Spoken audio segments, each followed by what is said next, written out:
अस्सलामु अलैकुम वरहमतुल्लाहि ताला वबरकातुहु नहमदुहु व नुसल्ली अला रसूलिहिल करीम अम्मा बाद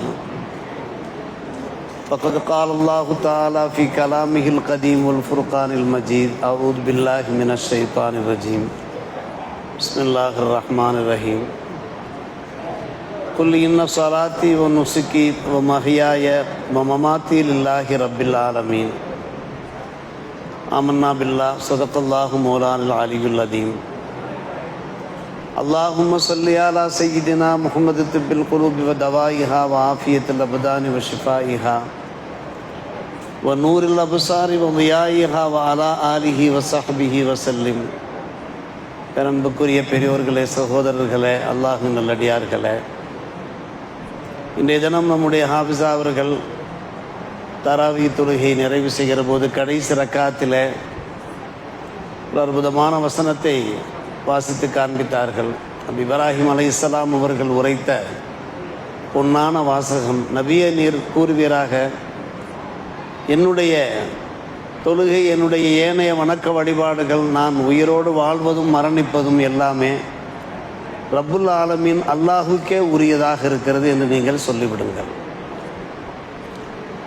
நம்முடைய வணக்க வழிபாடுகளாக இருக்கட்டும், இன்ன பிற நல்ல அமல்களாக இருக்கட்டும், நாம் வாழ்வது மரணிப்பது எதுவானாலும் சரி ரப்புல் ஆலமீன் அல்லாஹ் ஒருவனுக்காக இருக்க வேண்டும்.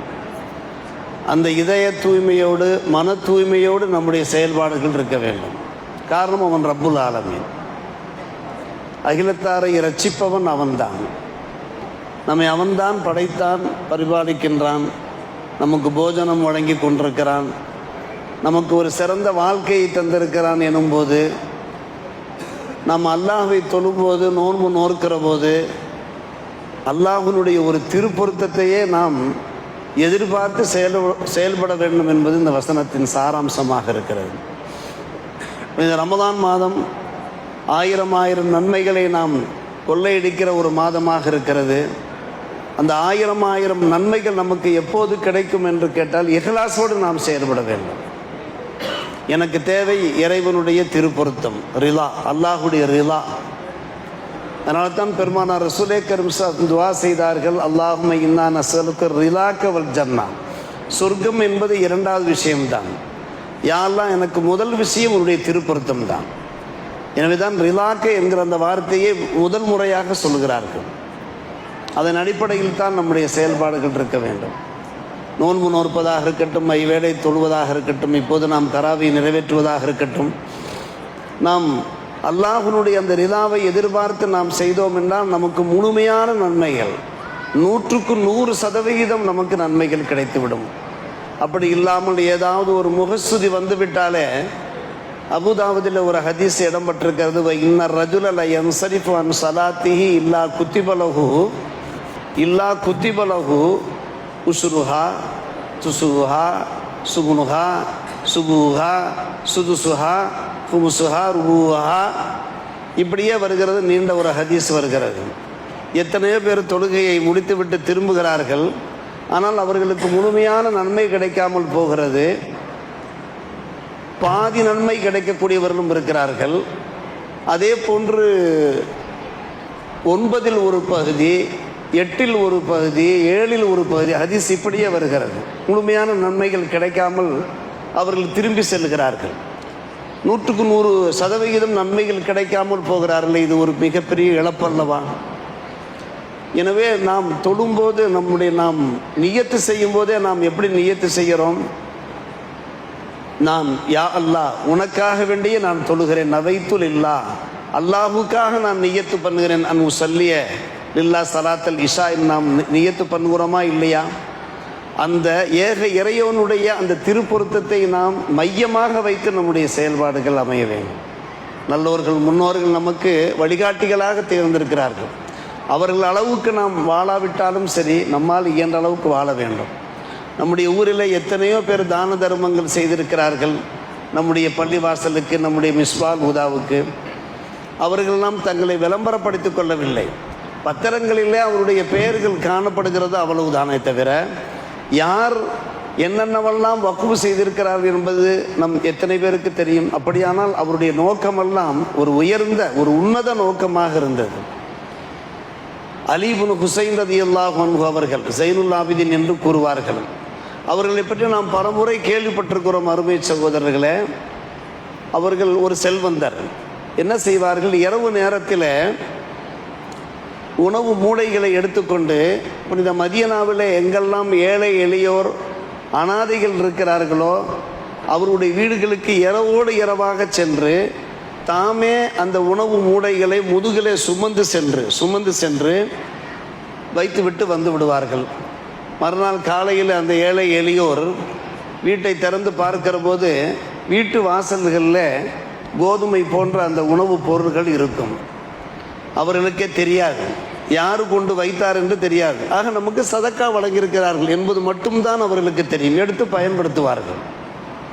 சில ஆண்டுகள் அல்ல, சனவாத்தின் தவீலா என்று வருகிறது, நீண்ட ஆண்டுகள் இந்த சம்பவம் நடைபெற்று கொண்டே இருந்தது. யார் இப்படி சதக்கா செய்கிறார்கள், ஹதியா வழங்குகிறார்கள் என்பது அந்த அராமில் ஃபுக்கராக்களுக்கு தெரியாது. அராமில் என்றால் அனாதைகள், ஃபுக்கரா என்றால் ஏழை எளியவர்கள் என்பது பொருளாகும். ஒரு நேரம் வருகிறது, ஸைனுல் ஆபிதீன் இறந்து போகிறார்கள். அவர்களை குளிப்பாட்ட முயற்சிக்கிற போது அவருடைய முதுகை பார்க்கிறார்கள், ஒரே கருப்பு தழும்புகளாக இருக்கிறது. ஆசாரு மின சவாது. எதனால் இந்த கருப்பு தழும்புகள் என்பது அவர்களுக்கு தெரியவில்லை. என்ன காரணம்? அவரே தம்முடைய முதுகிலே அந்த மூடைகளை சுமந்து சென்று அந்த வீடுகளில் வைத்தார். நினைத்திருந்தால் பணியாட்களை பயன்படுத்தியிருக்கலாம், அல்லது அன்றைய காலகட்டத்தில் அப்துகள் இருந்தார்கள், அடிமைகள் இருந்தார்கள், அவர்களை பயன்படுத்தி அந்த பொருள்களை கொண்டு போய் சேர்த்திருக்கலாம். ஆனால் அப்படி சேர்க்கவில்லை. காரணம், இந்த செய்தி வெளியே தெரிந்துவிடக்கூடாது. நாம் செய்கிற இந்த சதக்கா இருக்கிறத, அது சதக்கத்து சிர்ராக இருக்க வேண்டும், இரகசியமான ஒரு தர்மமாக இருக்க வேண்டும் என்கின்ற அடிப்படையில் அதற்கு பின்பு அவர்கள் இறந்த கையோடு அந்த வீடுகளுக்கு உணவுகள் வந்து சேரவில்லை. அப்போதுதான் புரிந்து கொண்டார்கள், அந்த மூடைகளை தந்தவர் ஹஜ்ரத் ஸைனுல் ஆபிதீன் ரலியல்லாஹு ரசூல் ஸல்லல்லாஹு அலைஹி வஸல்லம் குடும்பத்தை சார்ந்தவர்கள், அவருடைய பேர பிள்ளைகளில் உள்ளவர். அருமை சகோதரர்களே, பெரியவர்களே, இப்படியெல்லாம் நம்முடைய முன்னோர்கள் என்ன செய்திருக்கிறார்கள்? அவர்கள் தான தர்மங்கள் செய்திருக்கிறார்கள். அவருடைய ஒரே நோக்கம் என்னவாக இருந்தது? என்னுடைய இறைவனுடைய திருப்பொருத்தம் எனக்கு வேண்டும் என்பதுதான் ஒரே நோக்கமாக இருந்தது. நாம் புனித ரமதான் மாதத்திலே நிறைய வணக்க வழிபாடுகளில் ஈடுபடுகிறோமே, திலாவத்துல் குர்ஆனிலே நாம் ஈடுபடுகிறோமே. நாம் அல்லாஹ்வை மையமாக வைத்து, காரணம், எந்த ஒரு காரியத்தை செய்தோம் என்றாலும் நமக்கு ஒரு குறிக்கோள் இருக்கும், ஒரு இலட்சியம் இருக்கும். ஒரு வீட்டை கட்டுகிறோமா, ஒரு நோக்கம் இருக்கும். ஒரு கடையை திறக்கிறோமா, ஒரு நோக்கம் இருக்கும். எல்லாவற்றுக்கும் ஒரு நோக்கம் இருக்கும். ஆனால் வணக்க வழிபாடுகளுடைய நோக்கம் ஒரே நோக்கமாக இருக்க வேண்டும், ஏக இறைவனுடைய திருப்பொருத்தத்தை பெறுவது, அல்லாஹ்வுடைய அன்பை, அவனுடைய நேசத்தை பெறுவது. அல்லாஹ்வுடைய அன்பும் நேசமும் நமக்கு கிடைத்துவிட்டால் எல்லாமே கிடைத்துவிடும். வாழ்க்கையிலே நாம் எடுத்து வைக்கின்ற ஒவ்வொரு காரியத்திலையும் அல்லாஹ் நமக்கு வெற்றியை தர ஆரம்பித்து விடுவான். தாவூத் இப்னு அபு ஹிந்த் என்கின்ற ஒரு பெரியார் குடும்பத்திற்கே தெரியாமல் என்ன செய்திருக்கிறார்கள்? நோன்பு நோற்றிருக்கிறார்கள் பல வருஷங்களாக. இரவு நேரத்திலே தம்முடைய குடும்பத்தினருக்கு தெரியாமல் சஹர் செய்து விடுவார்கள். காலையிலே உணவை எடுத்துக்கொள்வார்கள். காலை வெளியே கிளம்பும் போது, அதாவது வேலைக்காக வேண்டி, அலுவலுக்காக வேண்டி, சம்பாத்தியத்திற்காக வேண்டி வெளியே கிளம்பும் போது உணவுப் பொருளோடு கிளம்புவார்கள். யாருக்கு தெரியும் இவர்கள் நோன்பு நோற்றார்கள் என்று? உணவோடு உள்ளவா புறப்படுகிறார்கள். ஆனால் அந்த உணவை கொண்டு வந்து தர்மம் செய்து விடுவார்கள், ஏழை எளியோர். காரணம், அவர்கள் நோன்பாளி. இரவு நேரத்திலே அவர்கள் நோன்பு நோற்றது குடும்பத்துக்கே தெரியாது. அன்பு சகோதரர்களை, பெரியோர்களே, சில நன்மைகள் நாம் செய்ய வேண்டும், நம்முடைய குடும்பத்திற்கும் தெரியாமல் செய்ய வேண்டும். சில சர்ச்சைகள் உண்டாகிவிடும் சில குடும்பங்களில். இவ்வளவு அள்ளித்தர வேண்டுமா என்று கேட்பார்கள். சில வணக்க வழிபாடுகளில் ஈடுபட்டாலும் கூட எல்லாவற்றையும் நாம் ஷேர் பண்ண வேண்டும் என்று அவசியம் ஒன்றும் கிடையாது. சில பேர் சொல்வார்கள், நான் என்னுடைய மனைவிடத்திலே எல்லாவற்றையும் நான் ஷேர் பண்ணி விடுவேன் என்று சொல்வார்கள். இது போன்ற சில நன்மையான காரியங்கள், தான தர்மங்களை எல்லாம், சில விஷயங்கள் நாம் ரகசியமாகவே வைத்துக்கொண்டு நாம் செய்ய வேண்டும். அருமை சகோதரர்களே, எனவே அவர்கள் என்ன செய்வார்கள்? பகலெல்லாம் நோன்பு நோற்பார்கள். பல ஆண்டுகளாக நோன்பு நோற்பதிலே ஒரு இனிமை கண்டுவிட்டால், அன்பு சகோதரர்களே, நமக்கு எந்த ஒரு சிரமமும் தெரியாது. இன்றைக்கும் பலர் கூறுகிறார்கள் அல்லவா, நோன்பு நோற்றிருக்கிறேன், சாப்பிட வேண்டும் என்கின்ற எண்ணமே இல்லை. பசி இருக்கிறது, ஆனால் சாப்பிட வேண்டும் என்கின்ற எண்ணமே எனக்கு வரவில்லையே. வருகிறதா நமக்கு? சற்று யோசித்து பாருங்கள். இது இப்படியே பழக்கமாகிவிட்டால் அது மிகவும் எளிதாக ஆகிவிடும். கடைசியாக என்ன செய்வார்கள்? இஃப்தார் நேரத்தில், இரவு நேரத்தில் எல்லோருமாக சேர்ந்து இஃப்தார் செய்து கொள்வார்கள். அவ்வளவுதான்.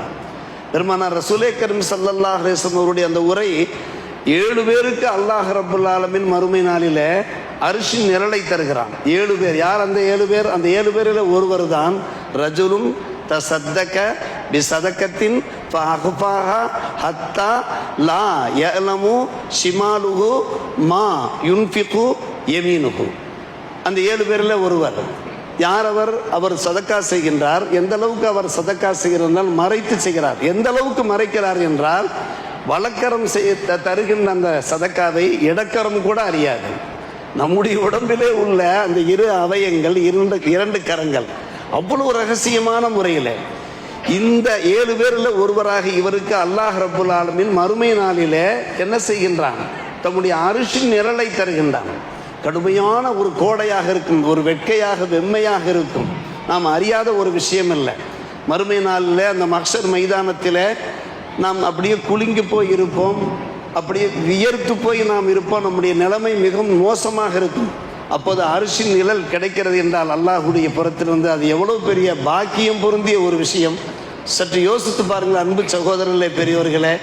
அலி இப்னு அபி தாலிப் ரலியல்லாஹு அன்ஹு அவர்கள் மஸ்ஜித் நபவியிலே அமர்ந்திருக்கிறார்கள். நாம் தெரிந்த ஒரு விஷயம்தான். ஒரு நண்பர், வெளியூர் நண்பர் ஒருவர் தொழுக வருகிறார். தொழ வந்தவர் சலாத்தின் லையிகா, மிகவும் சுருக்கமாக தொழுகிறார். மிகவும் முழுமையாகத்தான் தொழுகிறார், ஆனால் சுருக்கமாக தொழுகிறார். சலாத்த லையிகா என்று வருகிறது. உடனே அலி ரலியல்லாஹு அவர்கள் சவுக்கை கையில் எடுத்தார்கள். திர்ரா, சவுக்குக்கு அரபியிலே திர்ரா என்று சொல்வார்கள். என்ன நீ தொழுதாய்? மறுபடியும் தொழு, அமைதியாக தொழு, முத்துமையின்னாக பொறுமையாக நீ தொழு, இல்லாவிட்டால் சவுக்கடி தான் கிடைக்கும் என்று மிரட்டினார். அலி இப்னு அபி தாலிப் ரலியல்லாஹு அன்ஹு மறுபடியும் தொழுதார்கள். மறுபடியும் தொழுதார்கள். அமைதியாக பொறுமையாக சாகவாசமாக தொழுதார்கள். தொழுகை முடிந்ததற்கு பின்னாலே அலி இப்னு அபி தாலிப் அவர்கள் அப்படியே விட்டிருக்கலாம். கேட்டார்கள், அந்த நண்பரிடத்தில் கேட்டார்கள், இப்போது சொல்லு, நீ நிறைவேற்றிய முதல் தொழுகை உனக்கு சிறந்ததாக இருந்ததா, 2ஆம் தொழுகை உனக்கு சிறந்ததாக திருப்திகரமாக அமைந்ததா? நான் நிறைவேற்றிய முதல் தொழுகை தான் எனக்கு ஹைராக இருந்தது, எனக்கு திருப்திகரமாக இருந்தது. முதலிலே தொழும்போது அல்லாஹ்வுக்காக தொழுதேன், 2ஆவதாக தொழும்போது நீங்கள் சவுக்கடி அடிப்பீர்கள் என்று நான் தொழுதேன். யோசித்து பார்க்கிறோம் அருமை சகோதரர். எங்கள் மாணவர்களிடத்தில் நாங்கள் சொல்வது உண்டு, நீர் ஐவேளை தொழுக போகாவிட்டால், ஜமாத்துக்கு செல்லாவிட்டால், மஸ்பூக் ஆகிவிட்டால் உனக்கு சாத்து விழும் என்பதற்காக நீ தொழாத, உனக்கு பனிஷ்மெண்ட் உண்டாகும் என்பதற்காக நீ தொழாத, அல்லாஹ்வுக்காக தொழுப்பா. தொழுகையில் குர்ரத் ஐனி ஃபி ஸலா என்று பெருமானார் ரசூலே கரீம் ஸல்லல்லாஹு அலைஹி அவர்கள் சொன்னாங்கப்பா. என்னுடைய கண்குளிர்ச்சியே தொழுகையில் தான் இருக்கிறது. தொழுகையிலே கிடைக்காத ஒரு கண்குளிர்ச்சியை நீங்கள் எங்குமே காண முடியாது. இது அவ்வளோ அழகான ஒரு இனிமை நமக்கு தொழுகையிலே கிடைக்கிறது என்றெல்லாம் நாம் சொல்லுவது உண்டு. அலி இப்னு அபி தாலிப் ரலியல்லாஹு அன்ஹு அவர்கள் யோசித்தார்கள் அருமை சகோதரர்களே, பெரியோர்களே. எனவே நம்முடைய தொழுகை வணக்க வழிபாடுகள் குல் இன்ன சலாத்தி வ நுசுக்கி வ மஹியாய வ மமாத்தி லில்லாஹி ரப்பில் ஆலமீன், அந்த லில்லாஹி ரப்பில் ஆலமீன் தான் அத்தனை விஷயங்களும் இருக்கிறது. அகிலத்தாரை ரட்சிக்கின்றவன், அகிலத்தாரை பரிபாலிப்பவன், நம்மை வாழச் செய்பவன், நமக்கு உணவை தருபவன், உயர்வை தருபவன், மதிப்பை தருபவன். கல்லா கட்டும் போது நிறைய பைசாவோடு கல்லா கட்டுகிறோமே, இது எல்லாத்தையும் தருபவன் அவன் தானே. சற்று யோசித்து பார்க்க வேண்டும். இந்த நினைவோடு காரணம் அருமை சகோதரர்களே, வணக்க வழிபாடுகளில் ஈடுபடுகிறோம் என்றால் சில கண்டிஷன்ஸ் இருக்கிறது. அந்த கண்டிஷனை நாம் சரியான முறையில் கடைபிடிக்கும். நம்பர் 1 ஈமான், நம்பர் 2 ஷரியத்தினுடைய அந்த வழிகாட்டுதல்கள், இப்படித்தான் தொழுக வேண்டும், இப்படித்தான் நோன்பு நோக்க வேண்டும் என்று. நம்பர் 3 அதனுடைய சட்டத்திட்டங்கள். நாம் நிறைவேற்றுகின்ற அந்த வணக்க வழிபாடுகளை எது ஃபர்து, எது வாஜிபு, எது சுன்னத், எது முஸ்தஹப், எது மக்ரூஹ், எது மக்ரூஹ், அதாவது ஒழுங்கினமான செயல்கள், எதெல்லாம் அருவருக்கத்தக்க செயல்கள், அல்லாஹ் ரசூலுக்கு பிடிக்காத செயல்கள், இவற்றையெல்லாம் தெரிந்து செய்ய வேண்டும். இந்த 3ஐயும் நாம் சரியாக கடைபிடிக்கிறோம். ஆனால் 4வது ஒரு விஷயம் இஹ்லாஸ். அதுதான் மிக மிக முக்கியமான ஒரு விஷயம். அன்பு சகோதரர்களே, ஈமானோடு தான் நாம் தொழுகிறோம். அதில் சிந்தித்தும் நமக்கு ஈமான் இல்லாமலாம் இருக்கிறது. அதே போன்று சரியத்தை காண்பித்த அந்த வழிகாட்டுதல் பிரகாரம் தான் தொழுகிறோம், நிற்கிறோம், குனிகின்றோம், எல்லாம் அந்த வழிகாட்டுதல். அதே போன்று எது ஃபர்லு என்று தெரிகிற நிலை, ருக்கு செல்வது, சுஜூதுக்கு செல்வது, அத்தஹியாத்தில் இருப்பது, இதெல்லாம் நமக்கு என்ன ஃபர்லு. வாஜிபு என்ன என்பது தெரிகிறது. நாம் அல்ஹம்து சூரா ஓதுகிறோமே, நம்முடைய தொழுகையில் அது நமக்கு வாஜிபு. முதல் அத்தஹியாத்து 4 ரக்காத்துகளில் முதல் அத்தஹியாத்து இருக்கிறது, அது வாஜிபு. எது வாஜிபு நாம் அறிகின்றோம். மற்ற சுன்னத்துக்கள் தக்பீர் எல்லாம் நாம் சொல்லுகின்றோமே, கைகள் எல்லாம் உயர்த்துகின்றோம், அதெல்லாம் சுன்னத்தில் சேர்கிறது. இதெல்லாம் தெரிந்துதான் நாம் செய்கின்றோம். ஆனால் அன்பு பெருமக்களே, இந்த 3க்கு அடுத்தபடியாக 4வது ஒரு விஷயம் இஹ்லாஸ். அந்த இஹ்லாஸோடு நாம் தொழுக வேண்டும். எந்த அளவுக்கு நம்மிடத்தில் இஹ்லாஸ் இருக்கிறது, மனம் ஒன்று தொழுக வேண்டும். கத் அஃபலஹல் முஃமினூன அல்லதீன ஹும் ஃபீ ஸலாத்திஹிம் காஷியூன். இறையச்சத்தோடு எவர்கள் தொழுகிறார்களோ அவர்கள் தான் வெற்றி பெற்றவர்கள் என்கின்ற பல்வேறுபட்ட அருமையான விஷயங்களை உள்ளடக்கிய அற்புதமான ஒரு வசனம் தான் குல்லி இன்ன சலாத்தி வ நுசுக்கி வ மஹியாய வ மமாத்தி லில்லாஹி ரப்பில் ஆலமீன். நபியே நீர் கூறுகிறாக, என் தொழுகை, நான் செய்கின்ற மற்ற அமல்கள், நான் உயிரோடு வாழ்வது மரணிப்பது எல்லாமே ரப்புல் ஆலமீன் அல்லாஹ்வுக்கு சொந்தம் என்கின்ற அந்த வசனத்தை விளங்கி வாழ்வதற்கு வல்ல அல்லாஹ் நம்ம எல்லோருக்கும் நல்லோர் புரிவானாக. வாஹிர் தாவானா அல்ஹம்துலில்லாஹி ரப்பில் ஆலமீன்.